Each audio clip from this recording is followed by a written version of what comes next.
Look, Michael's phoned me back. I just phoned Michael. Michael, tell me what's going on. What's happening? Okay, well, we found on earlier this week that our vehicle, a 2013 plate, fully marked, blue light, fully equipped emergency ambulance response car had been clamped by a collection agent on behalf of TfL. And that's Bristow and Sutor, right? Bristow and Sutor were the collection agent that had stuck their paperwork quite abruptly to the window, who then demanded, once I contacted them to find out, what we've done, they were demanded over £800 in backdated ULEZ charges, apparently. We obviously didn't know what to do, absolutely dumbfounded. So we contacted their office refused to speak to us. Yeah. We then contacted TfL, who told us that, that's who we've employed to do the job.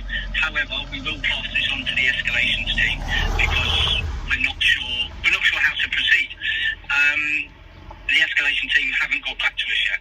We haven't had any sort of contact from them since Tuesday. Fucking, why is it that you can't make a phone call in 2022? Seriously, we've done 3G, 4G, 5G. It was easier to make a phone call back in 2005. Okay, so so this is a fully marked up Skoda. I mean, it's essentially a private ambulance, isn't it? So where is the vehicle now? Has it been taken away? No, it's not. They haven't removed it. We lifted the vehicle because we were able to lift it, the front end, and then tow it. So that we had to pay for it to be towed after we had to sort of take all the equipment out.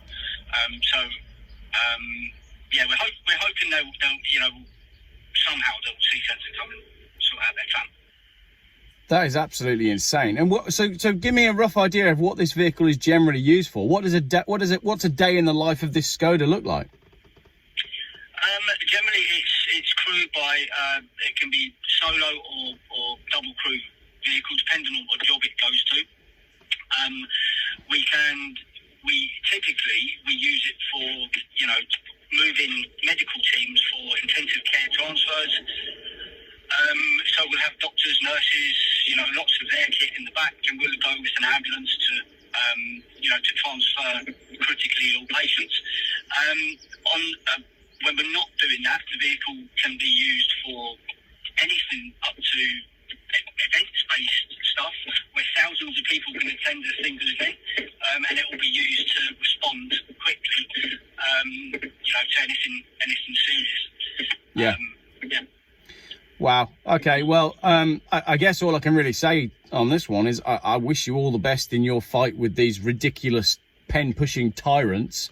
And yeah, I mean, I'm going to put this on my YouTube channel, but I don't know what more I can do to help. But I just saw the article and I thought, I've got to make a video and I've got to reach out to you because this is ludicrous.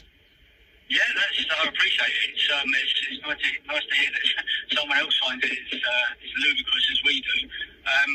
We just feel like we're being mugged by TfL, even though we're providing vital assistance to our already stretched NHS infrastructure.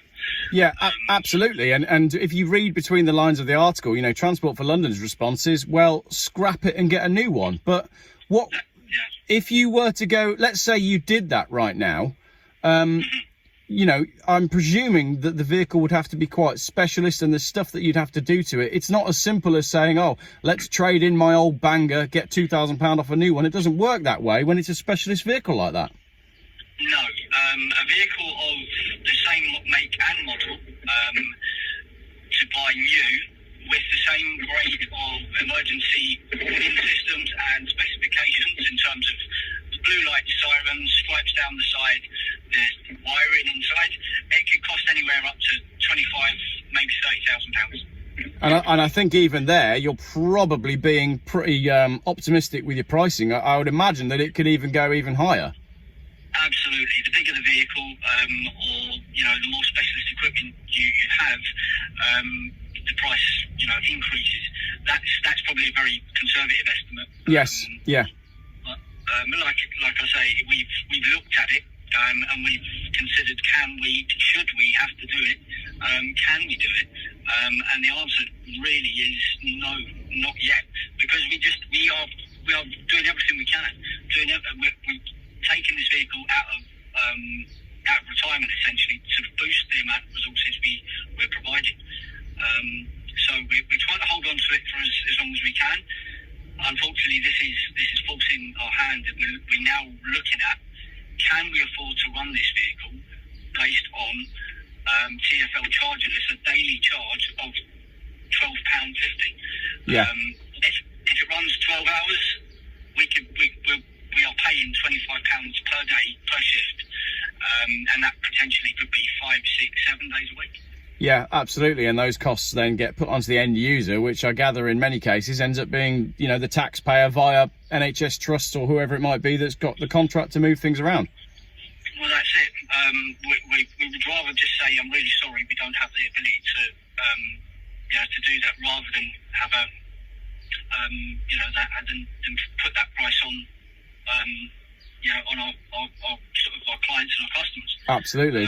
So indirectly here then, Sadiq Khan is literally taking an ambulance off the roads, off the streets of London, Stabby McStabtown, a place where you really need a lot of ambulances because there's so much knife crime, and his ludicrous traffic charges are reducing the number of response vehicles because no one wants to pay the fines.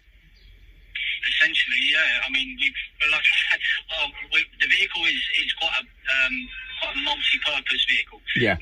It does, a lot of things. It could, be something very minor or a pre-organised event, which we have done in other sort of vehicles, and we do quite often. However, sometimes we do come across incidents where we're first on scene. We do respond to incidents where we're first on scene, and we've worked alongside London's Air Ambulance, London Ambulance regularly, specialist clinicians, doctors, to help people who have they've been stabbed, or there's been a violent incident where critical aid is needed there and then, and London Ambulance just can't get there in time. But we're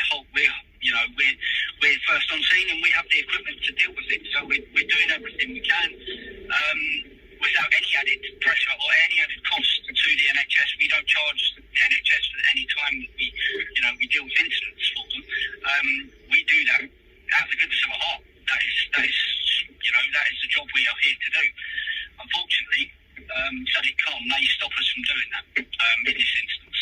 I think what we need to do is we need to have like wife swap. We need to have job swap. We need to get all of these frontline NHS people to go into politics, and we need to get all these politicians to go sit on the front line of the NHS and just understand the damage that they're doing. Well, this is it. A recent report a recent sort of impact report from London Ambulance said that in the central East London area where we operate primarily, in the calendar year, we have reduced the pressure on NHS ambulances, NHS infrastructure, between 35 and 40%. Wow. Okay. So we are, because we're there so regularly, and because we're there as a dedicated service, we're all over the place. We're getting to as many calls and as many Londoners as we can who need 999 help, or in terms of an event base, need help there and then, but may not need to go to hospital. So we use our clinical ability and understanding, and we deal with people there and then. Brilliant. So an absolutely essential vehicle then, and this fight seems ludicrous. And as I said, I wish you all the best, and hopefully putting this video out will make more people see that the ULEZ is about, much more than they say it is. Thank you very much. I appreciate that. I appreciate your call. I'll let you get going, but right, I'm gonna finish the video there. I don't get it. I don't get how we've got to a stage where the world has just gone so unbelievably crazy, and all common sense has completely gone out the window. How do I turn my traction control off? There we go.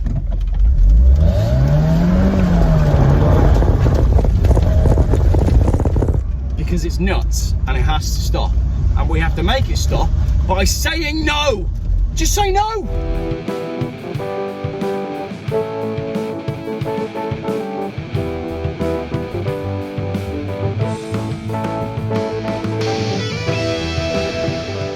Geoff buys cars. Still, YouTube's most boring car and conspiracy and conversation channel.